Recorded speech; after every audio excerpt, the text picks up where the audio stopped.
বাংলাদেশের যেখানে আছো, first phase MBBS BDS students and the students all over the world who are watching me, তোমাদের সবাইকে অনেক অনেক শুভেচ্ছা ও স্বাগত জানাচ্ছি।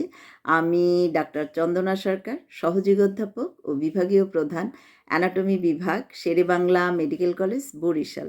আমাদের আজকের topic explanatory questions on elastic arteries. তো শুরু করি। What do you mean by elastic arteries? They are the largest blood vessels in our body, and functionally they are classified as conducting vessels. দেখো কি বললাম, they are the largest blood vessels and functionally they are classified as conducting vessels. তাহলে example কি? Pulmonary trunk, aorta আবার জানি divisible into three parts: ascending aorta, arch of the aorta and descending aorta. আবার arch of the aorta তিনটা branch: brachiocephalic trunk, left common carotid, left subclavian arteries. Brachiocephalic trunk, again it is divided into right common carotid and right subclavian arteries. All these arteries are the example of elastic arteries. তাহলে দেখো আমরা বলছি কি, they are the largest blood vessels in our body. তাইলে পরের question, why the large arteries are termed as elastic arteries? Because their tunica media contain abundant or numerous elastic fibers intermixed with smooth muscle cells. দেখো, we know an arterial wall composed of three layers: tunica intima, tunica media and tunica adventitia. Tunica intima is the innermost layer, tunica media is the middle layer and tunica adventitia is the outermost layer. And in case of arteries, the tunica media is the thickest layer.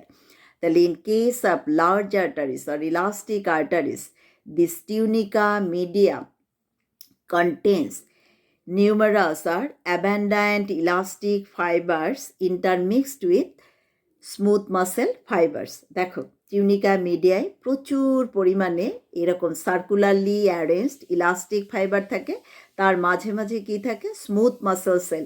এজন্যই কিন্তু elastic আর্টারিকে বলা হয় elastic artery, অথবা আমরা কি বলি যে large আর্টারিকে বলা হয় elastic artery, due to presence of abundant elastic fibers in their tunica media.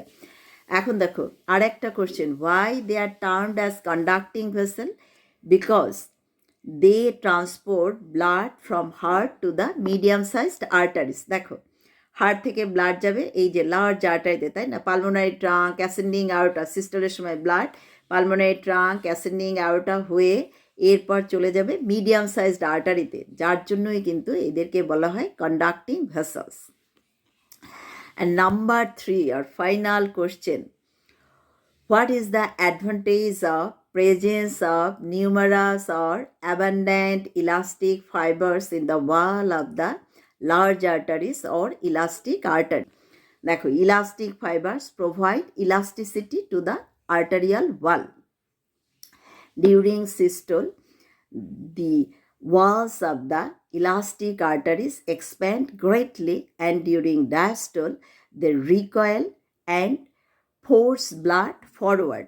As a result, a less variable systemic blood pressure is maintained. Not only that, uniform blood flow is maintained. দেখো কি বললাম, এই যে elastic ফাইবারের জন্য কি হয়? They provide elasticity.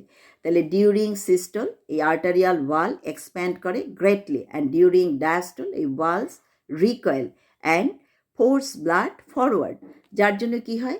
Uniform blood flow maintained, and not only that, less variable systemic blood pressure is maintained. তাহলে এটাই হলো advantage of presence of numerous elastic fibers in the wall of the large arteries or elastic arteries.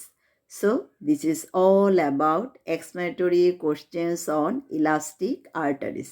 তোমাদের যদি ভালো লেগে থাকে তোমরা like, share, comment করো, আমার চ্যানেলটা সাবস্ক্রাইব করো। আর এটা ভালো করে পড়ার জন্য আমার একটা বই আছে, explanatory questions and radiological anatomy.